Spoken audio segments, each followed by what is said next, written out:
Hello everyone, welcome back to our channel. This is Daya. So कैसे हो आप लोग? I hope you well, healthy, safe and happy now. And जो भी मेरा एफएफ को जो विजिट कर रहे हैं न्यू लिसनर्स हैं, उनसे रिक्वेस्ट है कि प्लीज़ चैनल को सब्सक्राइब कर दीजिएगा, वीडियोस को लाइक कर देना, बेल आइकन को हिट करना मत भूलना और उसे ऑल पे सेट कर देना ताकि स्टोरी से रिलेटेड जो अपडेट होगा उसके नोटिफिकेशन को आप लोग मिस ना करो। सो फ्रेंड्स, आज मैं आप लोग के लिए एक न्यू वन शॉट एफएफ लेके आई हूँ। ये एफएफ आपको जैसा लगे प्लीज़ मुझे कमेंट करके जरूर बताना। और चलिए एफएफ की तरफ चलते हैं। So let's start. एफएफ का नाम है a double marry. Double marriage. इस एफएफ में आपको एक डबल हस्बैंड देखने को मिलेगा और एक इनोसेंट सा, एंजल सा, क्यूट सा ओमेगा देखने को मिलेगा। आई होप कि आपको ये एफएफ पसंद आएगा। So let's start the story. Story की स्टार्टिंग में हमें दिखाया जाता है एक बहुत ऊंची सी जगह दिखाई जाती है। एक माउंटेन दिखाया जाता है जहाँ पर कि एक रेस चल रही होती है। माउंटेन के एंड पे जहाँ पे आखिरी छोर होता है वहाँ पर एक पर्सन खड़ा था जो कि बहुत सा प्यारा सा, एक क्यूट सा एंजल सा बॉय था जो कि दिखने में बहुत ही प्यारा सा लग रहा था। और दूसरी तरफ हमें एक कार दिखाई दे रही थी जो कि उसी तरफ आ रही थी। जो पर्सन कार चला रहा था वो लान वांगजी था, लान कॉर्पोरेशन का CEO। और जो पर्सन माउंटेन के छोर पे खड़ा था वो उसका हस्बैंड था, इनोसेंट सा हस्बैंड था जिसका नाम लान वीवोशन था। तो चलिए स्टोरी की तरफ देखते हैं क्या होता है। जैसे वो पर्सन अपनी कार को स्टार्टिंग करके फर्स्ट गेट डालता है, सेकंड डालता है, थर्ड डालता है, उस तरफ आ रहा था, बट सामने वाला लड़का जो छोर पर खड़ा था माउंटेन के, वो बिल्कुल भी साइड नहीं हो रहा था एंड वो एकदम स्टिक कर रहा था। वो कार जैसे उसके पास आने वाली थी उस इंसान की आंखें एक पलक के लिए झपकती है, हमारे वेवोशन के। और जो पर्सन कार चला था हमारा लान वांगजी, वो भी उसी टाइम कार को दूसरी तरफ ले लेता है एंड कार को जल्दी से साइड में रोक कर वो उस पर्सन की तरफ आता है। जिस पर्सन को अपने हाथ से लगा लेता है एंड कहता है कि तुम अगर मेरी कार के नीचे आ जाते तो विंग का आंसर होता है, अगर मैं तुम्हारी कार के नीचे आ भी जाता ना तो मुझे तुम्हारे हाथों से मरना मंजूर है, बट किसी और के हाथों से नहीं। अगर तुम्हारी कार के नीचे मैं आकर मर जाता तो शायद मुझे जन्नत नसीब हो जाती। तभी लान वांगजी उसे प्यार से एक स्लैप करते हुए कहता है, पागल कहीं के, अब चलो घर, सब वेट कर रहा हूँ।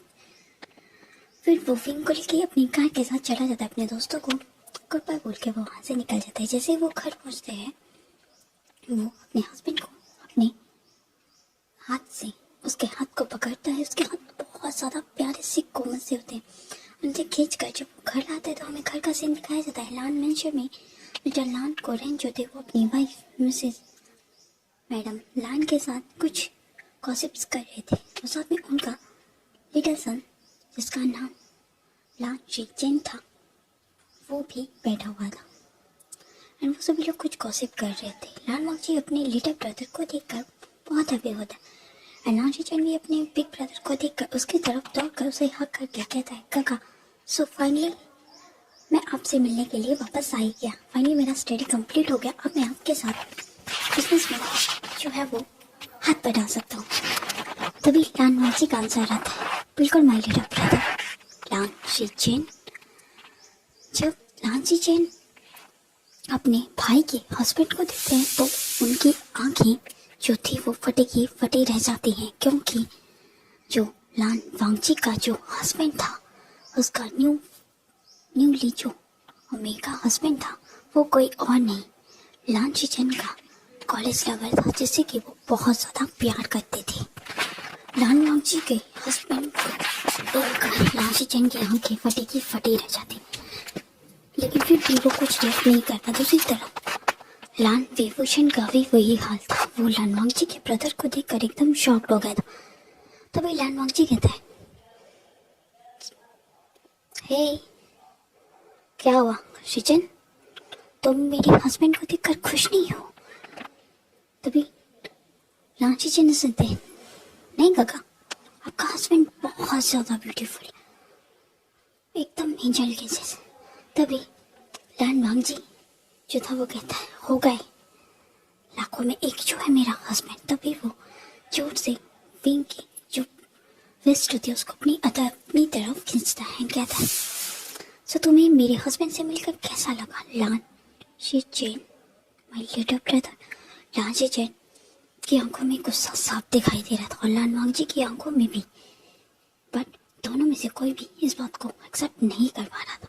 तो सीधी तरफ विंग तो अपने हार्ट में एक ही बात सोचे जा रहा था कि ऐसे कैसे हो सकता है कि जिस इंसान को उसने पसंद किया उसी का बिग ब्रदर के साथ उसका मैरिज हो गया। बट ये सिर्फ एक मिस्टेक था। रियल स्टोरी अब आपको बताती हूँ। हमें थोड़ा सा फ्लैशबैक दिखाया जाता है। फ्लैशबैक में हमें एक मैरिज दिखाया जाता है जहाँ पर कि मैरिज हो रहा था जियांग फैमियान के बेटे जियांग वायन जियांग चैन का, जो कि शादी लान शीचेन के बिग ब्रदर लान वांगजी से हो रहा था।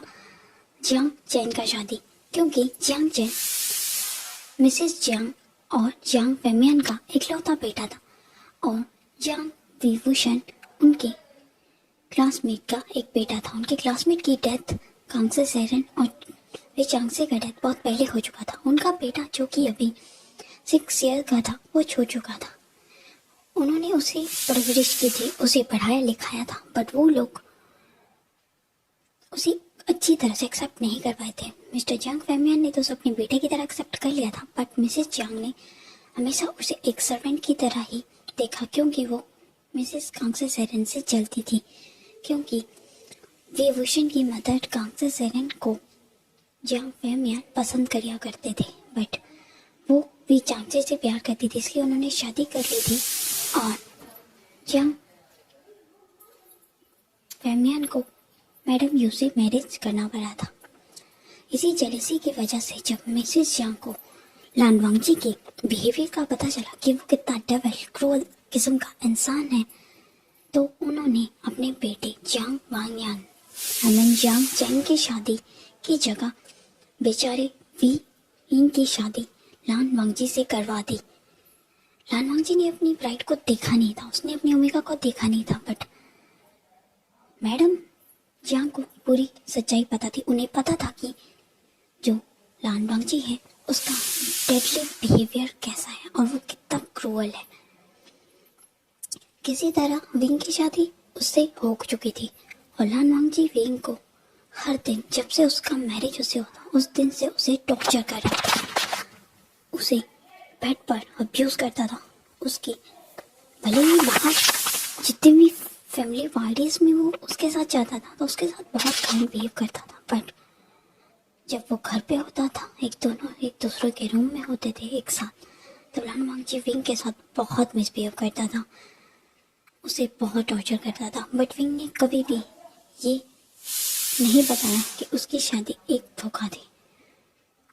उसने तो लान वांगजी से शादी के बारे में कभी सोचा भी नहीं था। उसकी शादी उससे बिना पूछे करवाई गई थी। मैडम यू ने ये कहकर विंग की शादी लान वांगजी से करवाई थी कि उन्होंने विंग को पाला पोसा, उसका स्टडी का पूरा खर्चा उठाया और यही टाइम है कि वो उनको वो फेवर रिटर्न करें। तो इस तरह विंग की शादी वांगजी से हो चुकी थी।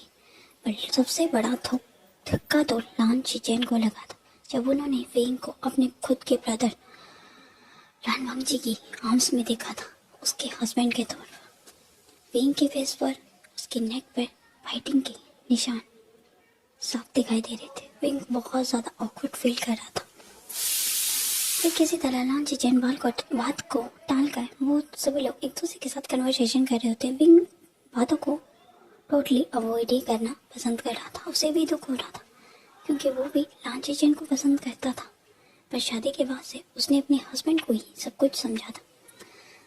धीरे धीरे सारी मिसअंडरस्टैंडिंग दूर होती है। लान वांगजी का विंग की तरफ कुछ बिहेवियर कुछ चेंज सा दिख रहा था, क्योंकि लान वांगजी की जो रट थी वो उसे ट्रिगर कर रही थी। बट विंग एक वर्जन था। लान वांगजी ने उसे भले ही टॉर्चर करा था, बट कभी भी उसके साथ अपनी जो शारीरिक जो उसकी प्रॉब्लम्स थी, नीड्स थी, उन्हें कभी भी फुलफिल नहीं किया था। बट अब लान वांगजी को अपनी शारीरिक नीड्स को पूरी करने के लिए अपने ओमेगा की ज़रूरत थी। बट अब क्या करेगा विंग? क्या वो इस चीज़ को हैंडल कर पाएगा? क्या होगा जब उन दोनों की डेथ और हीट एक साथ ट्रिगर होगी तो विंग का क्या हाल होगा? सो फ्रेंड्स, ये पार्ट आपको जैसा भी लगा फर्स्ट पार्ट प्लीज़ कमेंट करके जरूर बताना। मिलेंगे इसके नेक्स्ट पार्ट में, तब तक के लिए bye bye, take care, see you, love you my function and sharing my family, love you, bye bye, take care, thanks for watching. अगर जैसा भी लगे प्लीज़ कमेंट करके जरूर बताना। Thanks for watching and next part के लिए please comment में ज़रूर छोड़ देना कि आपको इसका नेक्स्ट पार्ट चाहिए, वो बता दो। Bye bye, thanks for watching, take care.